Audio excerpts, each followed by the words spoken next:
biggest challenges of those first couple of years? I mean, Gene was obviously involved. I mean, he was the day-to-day producer of the show, but you know, there was a lot of like you were finding your footing, like finding your way, and I felt like by the third season of the show, Next Generation really hit its stride. Well, in the first 2 seasons, I literally did have a difficult time finding my way. I bumped into everything and everybody on the set because the visor took away my ability to see. You know what that present challenges for you as an actor? Seeing, yes. That was the I think I hit my stride second season.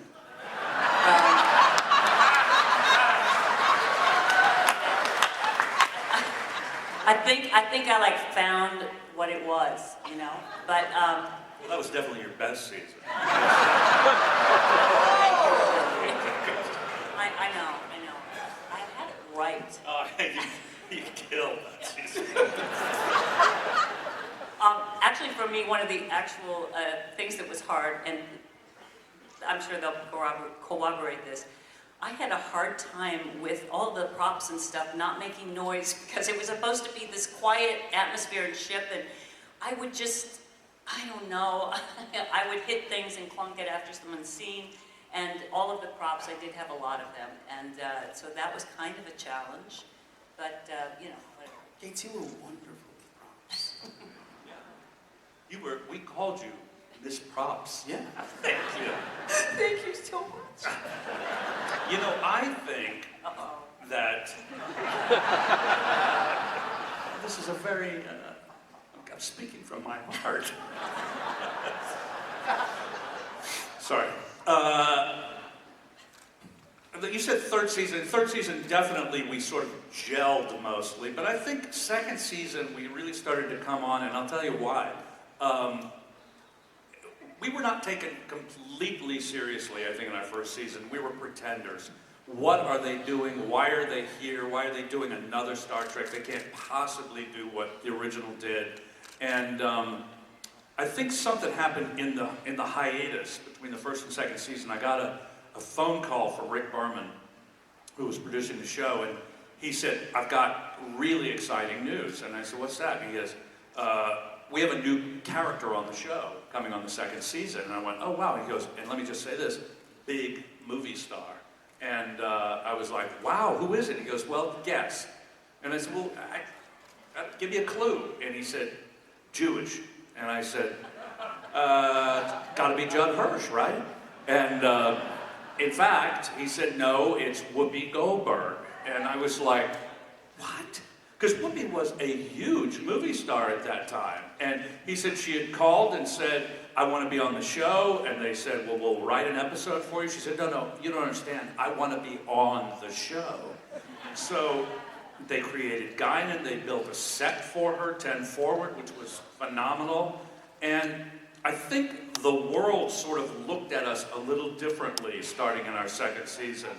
And it was like, Whoopi Goldberg is a regular on this show, and it made a huge difference, and I really think we were embraced by the general public at that point.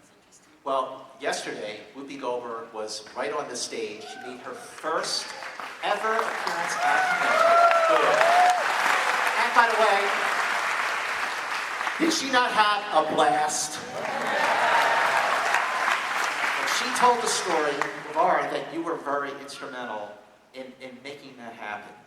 And that it took a little bit of time. She kept asking you, "What's going on?" Well, she had communicated to me that she wanted to be on the show. And I communicated to them, and they didn't believe me.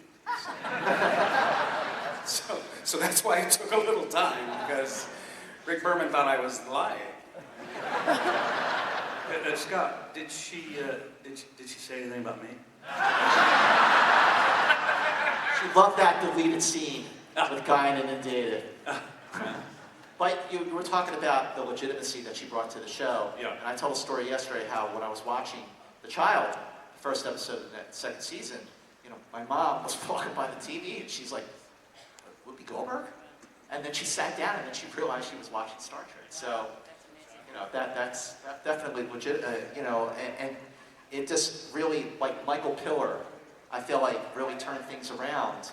And that's really when Star Trek The Next Generation not only hit its stride, but by the third and the fourth season, when it was the 25th anniversary of Star Trek, Next Generation did something that I guess a lot of people didn't think would happen. Next Generation, the popularity eclipsed that of the original series.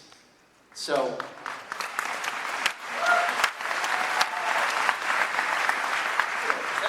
it is absolutely true, because I remember, like, when I was going to conventions in the 80s, I was one of the younger people there. And then when I started going to the conventions in like 90 or 91, there were all these kids running around in Next Generation uniforms. It was awesome. But like, when did you start to feel that okay, we're doing really, instead of really good stuff, really great stuff? Like, what were some of the episodes that you read just went? For me, I thought The Host was a really interesting episode. Because it was written by a gay writer, and I think it was the first time they ever had an episode that dealt with any issues of sexuality in that way. And I thought it was really well done because it opened up possibilities. It was trying to get people to think and to question, what is love? Is it physical? How much is physical? How much is spiritual? How much is mental? Just that thought. And I was really honored to be in that. But that was one of my favorites because of the way it dealt with issues, you know? And the other one was First Contact. I think that's a brilliant episode in terms of philosophy of the Prime Directive. Do you get involved? How much do you do that? I really think that was awesome.